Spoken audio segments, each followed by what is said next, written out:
This is the Hidden Killers Podcast with Tony Bruschi and continuing coverage of the case against Bryan Kohberger.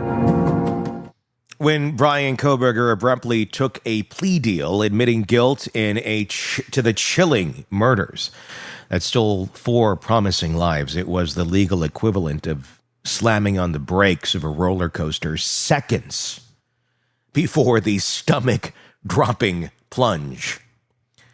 We'd spent nearly 3 years inching to the apex, readying ourselves for the jamming twists and turns of that trial. And then, silence.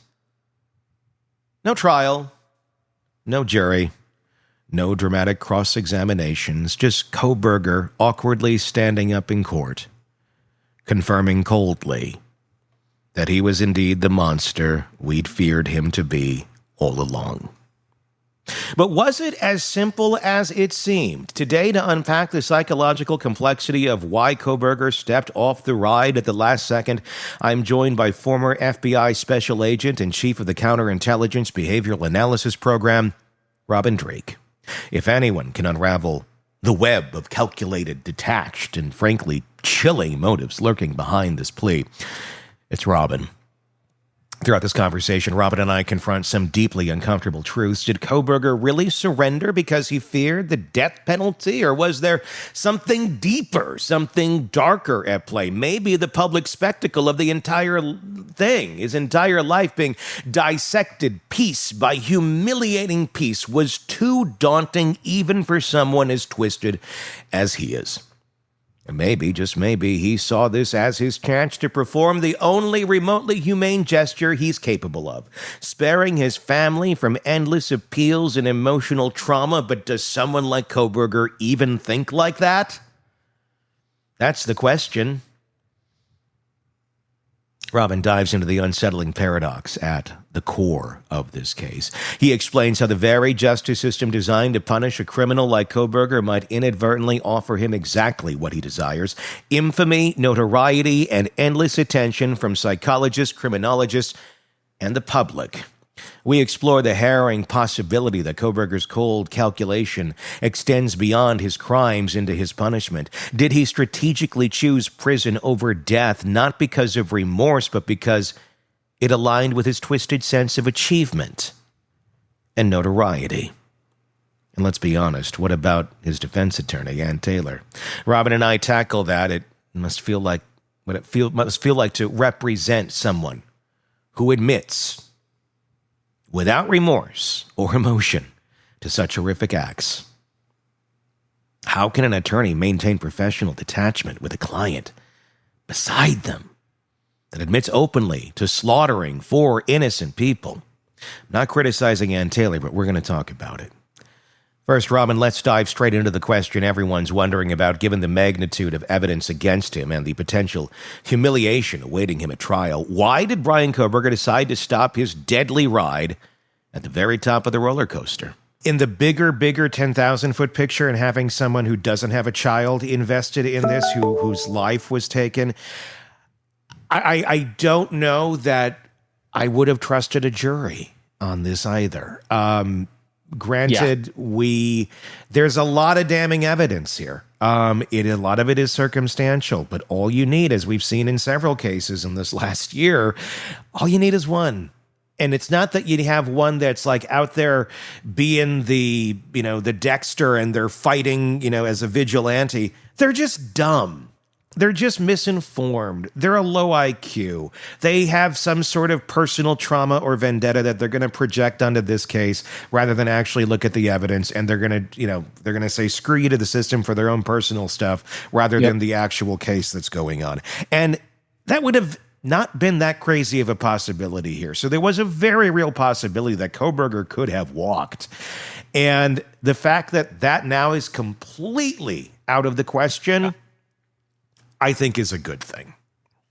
I am 100% with that. And boy, I tell you, the dichotomy of joy and cringe on this was palpable with me as well, because I hear the families I'm like, absolutely. He needs to go before the death penalty because they want the death penalty, and really they should be the deciding factor. At the same time, I'm on the side also of there's no appeals, there's no jury. And Tony, here's one bit I alluded to at the very beginning I think is really, really psychologically powerful. At least it would be for me, and it would be on all these other cases that you and I have covered. In every other case, especially if there's a murder case, and someone is being charged with murder and it goes through a jury and they're claiming they're innocent, even if the jury finds them guilty, there's a shred of doubt. I mean, because the defense attorney's job is to sow doubt. Mm-hmm. And with a little bit of that doubt, wheedle in, if they're claiming they're innocent, and even if they're convicted, was there someone else involved? Wasn't there? But when you have a confession, mm-hmm. I did it, there is no doubt. Yeah. It was him. I can have closure. There is no one else out there. There was no other conspiracy out there. It is him. Mm-hmm. The sentence is what is so I guess that's a better way to put it. Yeah. It's not the fact that he confessed. It's the fact that it's the sentence, which is not negotiable. Yeah. Are you surprised at all that, he's writing the ticket. There's no coming back from this. He's down and out. There is behind bars and that's it. There's no possibility of parole. There's no appeals. There's nothing he can do. He will die in prison. Are you at all surprised that he was completely ready for this and just seems almost eager for this next chapter in his journey to start? Or for someone who we have analyzed to kind of play the devil's advocate on this, why not go through the trial? Why not take that part of the ride? Why did he step off the ride right when we were getting to the very top of the roller coaster, about to go down? We've been climbing this for 3 years. Why now? Why suddenly now go, Is it the fear of death? Or was it more of a fear of embarrassment and being called out on every single dumb thing that you've done in this case? And then let's dissect your childhood. Let's dissect your life, because that was going to come into play too. And then take another look at all of the dumb choices that you've made and all the failures that you have. It really makes me wonder, was it more so being humiliated publicly in front of the nation in a courtroom setting that he was more fearful of, or was it death? I don't think that played into it for him. If I'm guessing, I think he was fine with either. I think he was going to enjoy the trial because he's going to get to relive what he did. Because again, this is the fantasy aspect of why serial killers do what they do. I think that it probably had a large part to do with his attorney who wanted to save his life and his parents. I think, as a mom and dad, they're probably, I'd imagine pleading with him, just take the deal, just take the deal, because at least we can still talk to you. At least we can still have contact with you. At least you can save us the money of all these appeals that we're going to have to go through. See what I mean? I think it's because for all that he has an ability to, he did have a relationship with his parents. His parents never abandoned him. His parents were always there for him. His parents were there during the worst times for him, especially his dad. I think, again, it's so hard to put myself in those shoes, that deep active empathy that we talk about. But I think he probably did as much for them. It's probably the only selfless act he might have done is this one, is where he agreed to take the plea deal for his parents. Makes you wonder, because it is the only, and granted, we have not had a great view of Kohberger, meaning we haven't heard him speak much. I mean, this is like really the first time he's spoken. He stood silent, literally, at the initial plea hearing. This is the first time I've heard him say yes and no, but we don't have a lot of context to his personality other than those writings of his youth.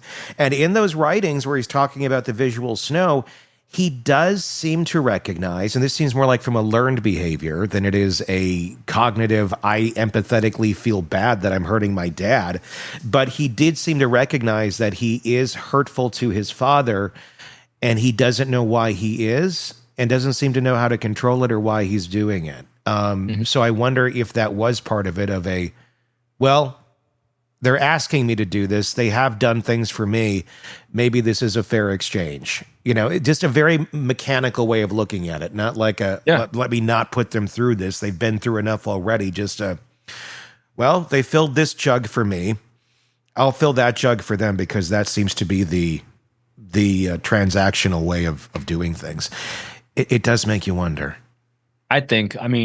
The fact, again, I keep going back to the data points of the dad driving cross country to pick up his son to drive him all the way back, right before they caught him.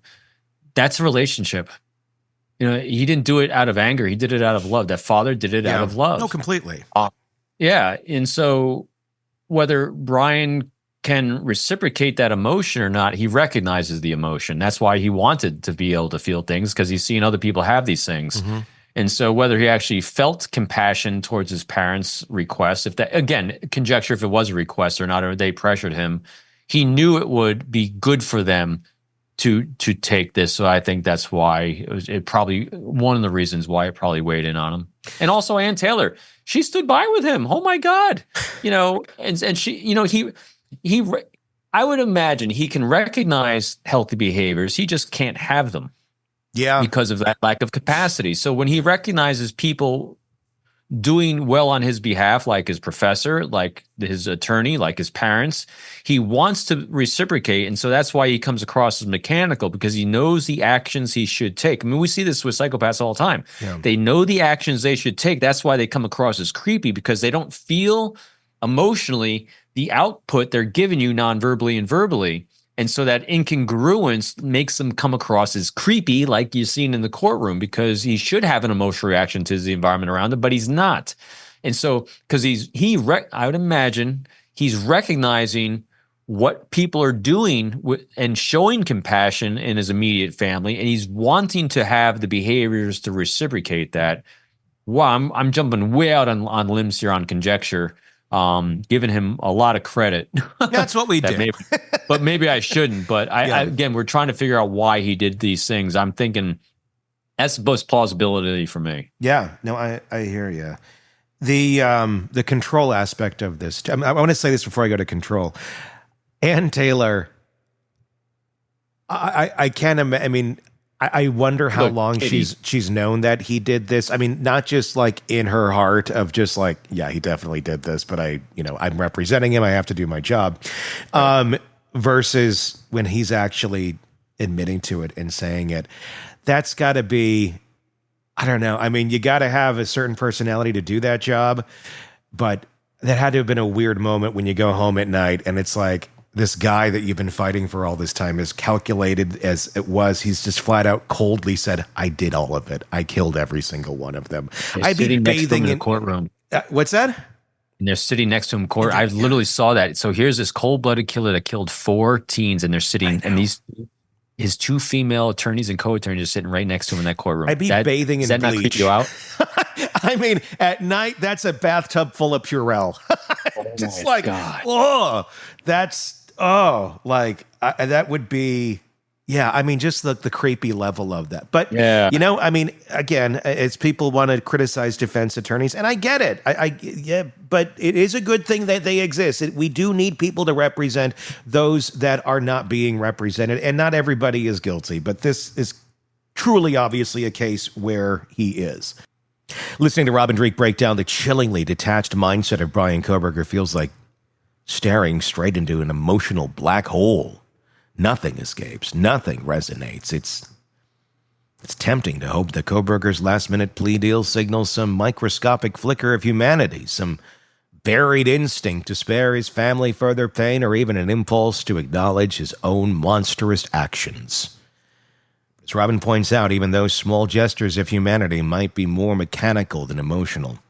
It's the disturbing possibility that even Kohberger's so-called acts of kindness, accepting a plea, sparing his parents years of appeals, are rooted less in compassion and more in calculated transactional thinking.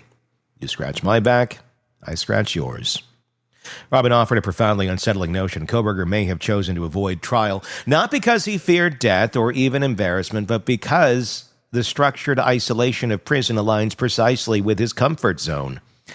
It's a devastating paradox that the punishment society hopes will break him might actually feel like coming home. Think about that. Replacing a sociopath in an environment designed to be punitive, yet it might feel like his natural habitat. That's justice flipped on its head. Punishment becoming reward.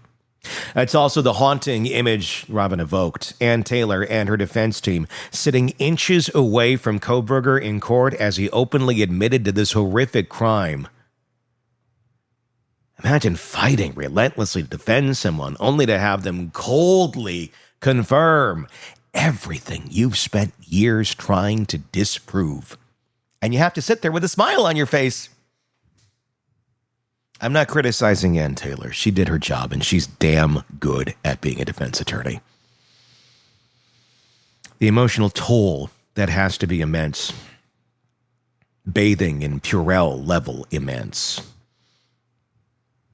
As I so vividly described. Yet it's a stark reminder of the essential and complicated role defense attorneys play, even in cases as gruesome as this one.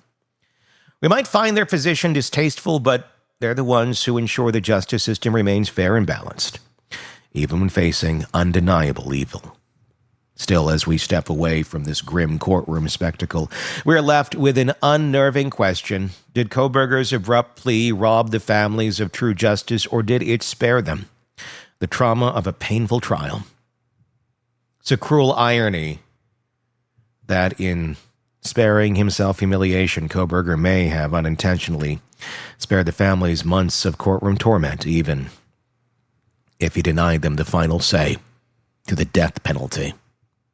The deeper truth Robin illuminated is unsettling. The justice system, while necessary and crucial, isn't designed for someone who sees punishment as reward.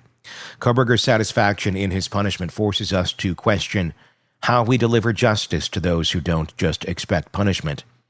They crave it. That's a haunting thought to sit with as this chapter closes. Robin Dreeke has always helped us navigate the unsettling maze of this case, but we are still left to grapple with how justice feels incomplete when the criminal embraces punishment as victory. Be sure to let me know what your thoughts are in the comments section on YouTube. If you're not there already on our YouTube channel, search Hidden Killers with Tony Bruschi so you can join us there. If you're listening to us on the podcast platform going, where do I comment? It's YouTube. Go check it out over there. But be sure to hit subscribe wherever it is you're listening to us. If it's Apple Podcasts, Spotify, iHeart, whatever it is, please do hit subscribe. We do greatly, greatly appreciate your support of our program by hitting that subscribe button. Until next time, for all of us at the Hidden Killers podcast and True Crime Today, I'm Tony Bruschi. We will talk again real soon. Want true crime coverage all day, every day? Press subscribe now to the Hidden Killers podcast and True Crime Today and get the latest cases delivered right to your feed.